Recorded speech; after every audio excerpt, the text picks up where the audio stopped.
W tym roku zamiast podsumowania będziemy mieli randkę w ciemno. Natomiast uspokoję Państwa troszeczkę, bo nie będzie to wersja romantyczna, natomiast będzie to wersja związana z delegowaniem pracowników. Myślę, że większość z Państwa zna zasady. Znają Państwo zasady randki w ciemno? No, był to program popularny w latach 90. Polegał na tym, że jakby jedna osoba zadawała pytania 3 kandydatom i ja będę miała dzisiaj przyjemność być osobą po jednej stronie ściany, natomiast na drugą stronę ściany zaprosimy 3 ekspertów z 3 różnych państw Unii Europejskiej i będę im zadawała trudne pytania dotyczące delegowania pracowników. Zobaczymy, kto będzie najbardziej atrakcyjnym krajem. Mam nadzieję, że pomogą mi Państwo na koniec również w wyborze. To co? Zaczynamy. Randkę w ciemno poprowadzi Pan Piotr. Hello, hello. So here we are for a dating show that's really a half-blind date because we only have half the wall, and I'm afraid that our contestants have already seen the chosen one, the prize.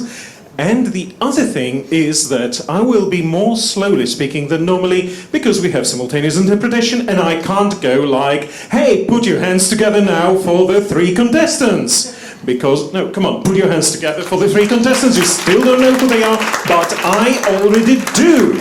With number 1, we have Ewald from Austria. So number 1 is Ewald, and you have a special privilege. You can choose your chair. You take the one in the middle. Okay, so they will be able to punch you into both ears. We've got now contestant number 2, and contestant number 2 is from Holland, and it's David. So now put your hands together. Some applause for David from Holland, the Low Country. And now, in number 2, because you know, like there are now some series like Bridgerton's, which are colorblind. This is a gender-blind color date.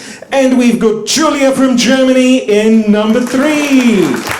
So here's Julia, David, and Ewald. And they were numbered. Number 1 is Ewald, number 2 is David, number 3 is Julia. Don't ask me how we did it, we were drawing lots. So welcome to the game show. It's a labor mobility game show, and we have our queen who will be asking 3 questions. Just like they were counting to 3 in Monty Python and the Holy Grail. But we're not going to ask questions about swallows, but we're going to ask difficult questions. The first question will go to candidate. You were supposed to sit in the center. Okay, ladies have the central role. All right, so we have candidates number 1, 2, and 3. You can't see them smile, you can't see them shake their heads or sweat. You just please ask the question. Question number 1. A Polish company would like to send its employee, a Ukrainian citizen enjoying temporary protection in Poland, to your country for 3 days to repair an urgent failure in the customer device. Does the Polish company have to complete any formalities in your country?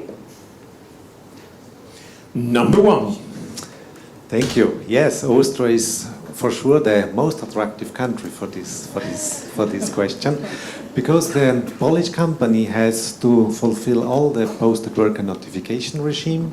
That can be done quickly, but then it must comply with the minimum remuneration principles and all the rest of the mandatory law.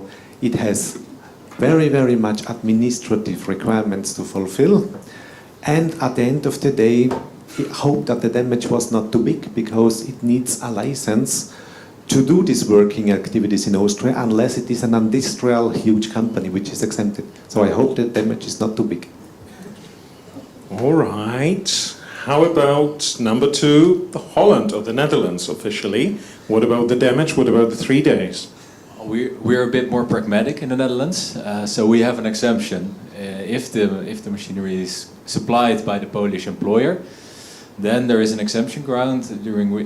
If that applies, then it's not considered to be a posting and no formalities apply. Although you still, of course, you have to pay at least Dutch minimum wage. If the machinery is not supplied by the Polish company, then you are speaking of a posting scenario, and you need to notify up front, apply at least the hardcore of Dutch employment laws, and have certain documents available on the place of work. But we do not have licenses and other very strange things in the Netherlands for this purpose.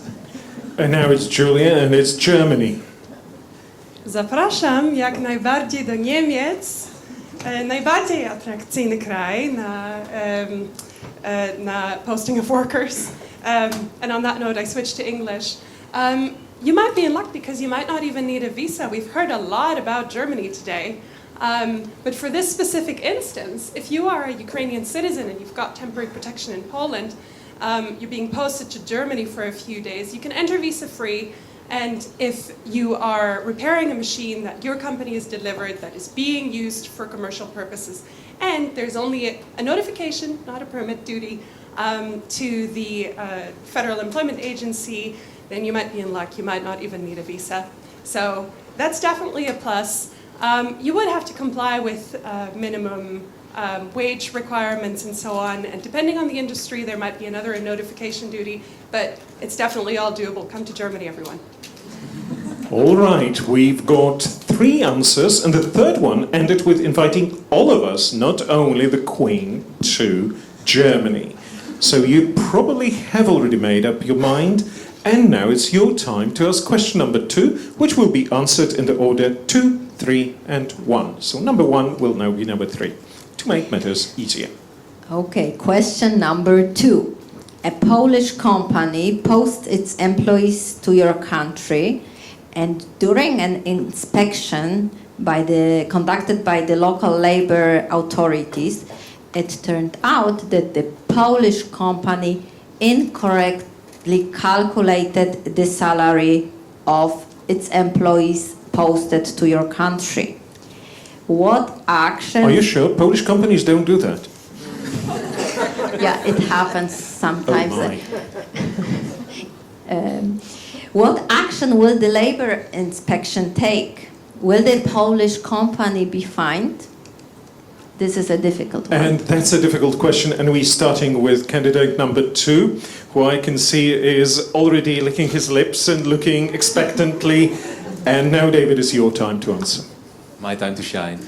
Well, in the Netherlands, it really depends on the level of underpayment. If you've underpaid below the Dutch minimum wage, then then you've got a problem. You need to pay a fine. The fine can be up to 12,000, but there's a plus. There's an upside. The labor authority will calculate what's the correct wage for you to pay, and that, of course, you need to still pay to the employee.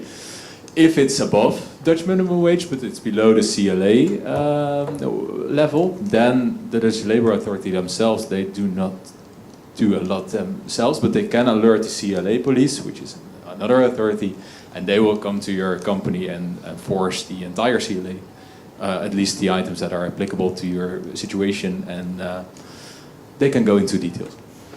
Thank you very much. Now time for number 3, Germany.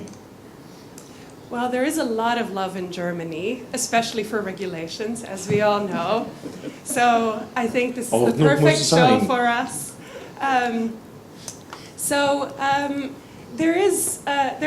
There might be a fine of up to 500,000 euro if you're. It was 12,000 the previous case. I hope it was euro, not guilders, because the currency was not mentioned. Just so. But you don't have to get that fine, of course. If you get appropriate legal representation, that is one thing that you can do about it. But apart from that, obviously that fine doesn't apply in all cases. It depends on the level of underpayment, as same as in Holland. It depends on the scale. It depends on whether this was your first offense or not. So we've seen cases where there wasn't a fine or there was a very small fine. This is just the absolute maximum that might be charged for that. If you do get a larger fine, you do want to be a bit careful because you might be excluded from public tenders. You might be entered into the Central Trade Register in some cases. So, as with everything in Germany, just don't make mistakes and you'll be completely fine. All right, don't make mistakes in Germany and you'll be completely fine. Completely fine or fined? Sorry, interpreter. All right, number one as last. Yeah, if you manage to get such an allegation in Austria, you get 100 points first because you managed to have salary documents available. So otherwise they would not be able to inspect it. So you took a very big hurdle already at the beginning. But then it becomes a small disaster, but with a hope, because the fines are between 20,000 and 400,000. Depends on the number of employees involved and especially on how quick the gap is closed, because then the sanction is reduced heavily. But if you have a good lawyer, then you do not have to be scared, because if you obstruct the litigation for 15 months and they cannot come to a binding ruling of the courts, then you are penalty free. So it's your choice. All right, so it means that probably the fine is greater than the fee for 15 months of work of your lawyer. I hope. Oh, wow. I understand why there are so many lawyers in this room then. But, ladies and gentlemen, it's time to proceed to question number 3, which will be answered now first by the candidate number 3. Okay, question number 3. A Polish company from the logistics industry would like to lease 10 employees to its parent company for 2 months. Can it do it without any formalities? Well, That's studnia in Polish. so first of all, I want to say we very much invite foreign business. We very much invite Polish business, especially. There's a long-standing tradition of immigration from Poland to Germany. I am the best example of that. So we very much welcome that, and there is not even that much formality that you need to meet. So the first thing that you want to think about when you're talking about a lease from one company to another is obviously a lease of employees, whether or not you need a permission for that. There is, however, an exemption which applies to pretty much a majority of cases like that, whereby if you're leasing within a company group, then you might be in luck and you might not need a lease permit, as long as you're not specifically hiring those employees in order for them to be leased. So there is another notification duty in the case of a lease, and also for the logistics industry to the German toll authorities. There might be mandatory, there will be mandatory working conditions that apply. But overall, again, just take a look at the regulations, and love is in the air. Don't make mistakes. All right, now it's time for candidate number 1. Yeah, if you choose Austria, you choose the undefeated champion in bureaucracy, of course, on this planet. So also in this case, you are facing a posting scenario, so an intra-company transfer. You need posted worker notification, comply with minimum remuneration requirements in this case, and you have document keeping, salary-related document keeping requirements. But again, you are license-free in this case, unless this intra-company leasing or hiring out is part of your scope of business in Poland. If it is not part of your business, regular business, then you're license-free. And the last answer to the last question. We don't have a license for this at all in the Netherlands yet. In 2026 it might change, but at the moment, don't worry about it. And even if we would have it, you would be exempted in this case because it's within the group. That being said, of course, there still are some formalities to complete. You need to, this morning technology was discussed in one of the sessions. We do not have artificial intelligence for this, but we do have technology because we have a digital notification portal in which you need to notify the employees that come and work. That's called postedworkers.nl for convenience. You need to make sure that the hardcore of Dutch employment law is applied, and you need to keep certain documents at the place of work. But that's it. Thank you very much. And has our posting queen already made up her mind who is the ideal partner for posting? Well, I'm very confused. You're in three minds, yeah. I liked all the three candidates, so I think I will need some help. In the Polish version of the show, we had Dorota, who were doing some summary, so I think I need help. Dorota the bearded of the Piast dynasty. Yes, that would be me. I'm Dorota. Hello. Well, Karolina, if you choose candidate number 1, you will be exposed to heavy loads of Strauss music and probably the highest fines in Europe. You cannot find any higher fines in Europe. You will also be exposed to a lot of red tape, but I can still say that wait for other candidates. If you choose candidate number 2, you will be probably cycling but never up the hill. But also you will face more pragmatic approach to control, and probably at times you will be able to negotiate the fine. But when you choose candidate number 3, you need to be prepared for a lot of precision. Precision in preparing documentation, precision in... But the good thing is that unexpectedly, if you post a Ukrainian for a short period of time, you won't need the Van der Elst visa. So now I hope your choice will be easier to make. Thank you very much. But I must admit... Are you ready? Yeah, I must admit that, well, it's still a very difficult decision to take, so I was thinking maybe... Taking it collectively? Yeah, maybe the audience could help me so I will not be liable for the decision. The burden of a proof is now hereby lifted from this poor creature to the whole room. Now, clapping for all the three candidates, you will choose the winner. The longest applause and the most heartfelt applause makes it. So, number 1 is the country that once even embraced Krakow and is considered the capital of quite a part of Poland. Who votes for Austria? Put your hands together and we go.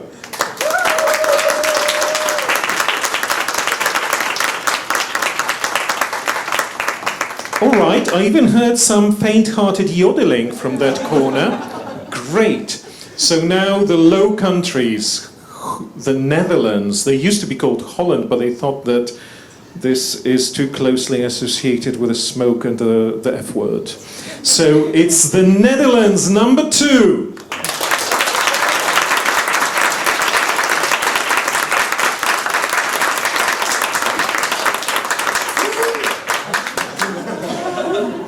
You're not allowed to yodel. All right, and now comes Bavaria, Germany. All right, so 1, 2, 3.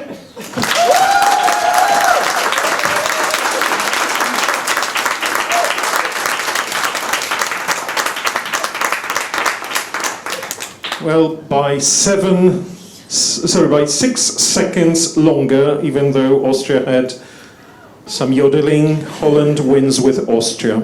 However, Germany wins with Holland with 7.11 seconds. Therefore, the prize goes to, and there is a prize apart from the hand of the lady for the dinner and possibility of sitting at the same table as her, because you are hereby granted a free entry to the largest European labour mobility event of the next year. Could you please present the prize to Ms. Germany?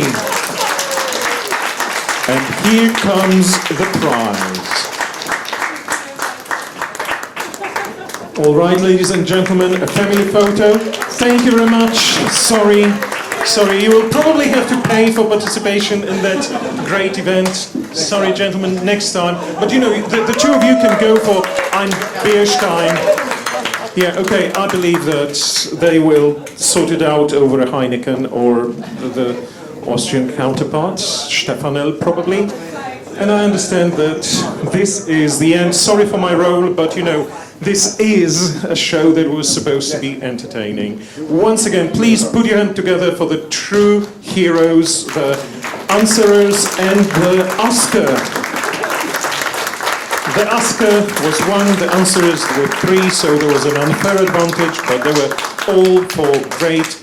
Thank you very much, and I understand that we meet in February, or is there some wrap-up?